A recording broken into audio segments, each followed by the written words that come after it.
Sticky rice with mango. Traditionally an overnight dish made from soaked and steamed glutinous rice. Has anyone else wondered if you can make this without planning ahead? I'm trying out the recipe using the sweet rice setting on my soggy rice cooker to compare it with the traditional method. If you don't have a specialty rice cooker, use about 10 to 15% less water than you would with regular rice, and any cheap little rice cooker will do. Instant Pot is another great option if you have one. Now for the traditional method, soak the sticky rice overnight and drain well. Soaked rice should be quite a bit bigger. Here's a size comparison. Traditional recipe calls for long-grain Thai sticky rice, which is slightly firmer and less sticky than the short-grain variety commonly used for mochi. If you can't find Thai sticky rice, mochi rice is the closest substitute. These are traditionally steamed in a bamboo basket. The closest home substitute would be any mesh colander. Just line it with a cheesecloth, add the rice, wrap it up, and steam for about 30 minutes. Meanwhile, you can prep your coconut milk. If you can find the charcoal brand, it's the perfect coconut milk for Thai recipes in general. Very thick, creamy, and smooth. Without a trip to a specialty store though, you can look for any full-fat coconut milk with comparable calorie count. About 700 calories per can. Shocking, right? Before you rush to reduced fat though, keep in mind this is a 2-ingredient product. Just coconut blended with water. You're paying for water with reduced fat.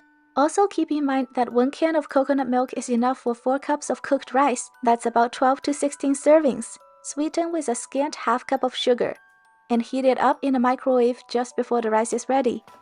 This will help dissolve the sugar and make the rice absorb the liquid better. Here's the rice cooker batch. They're moist and plump. A tiny bit too hard to eat by itself at this stage, but just on the edge. Here's the steamer batch. Noticeably drier and firmer.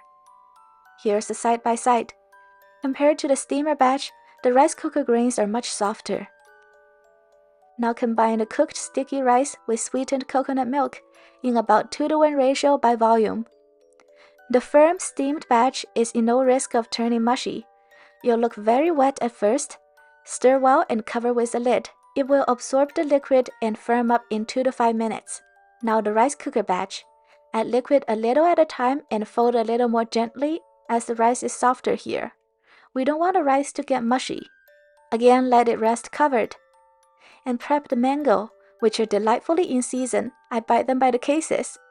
There's really no wrong way to cut it. I like to thinly slice a half mango and just run around the skin with a knife or spoon to carve out the flesh. You can also dice it easily. Just cut a cross pattern, pop the cubes out, and carve with a spoon. To serve, pack the rice into a small bowl and flip it upside down, and you have a neat dome with portion control. Here's the steamed batch. It's a little firmer and chewier in taste. Side by side, you can tell the difference, although it is hard to say which is better. Personally, I actually like the softer rice cooker batch just a smidget more. Toasted sesame seed is always great on rice of any kind. Here's a close-up of the comparison. I hope this video has been helpful in case you wondered too if it's worth going through the hassle to soak overnight and steam. I strongly recommend at least giving the easier rice cooker method a try.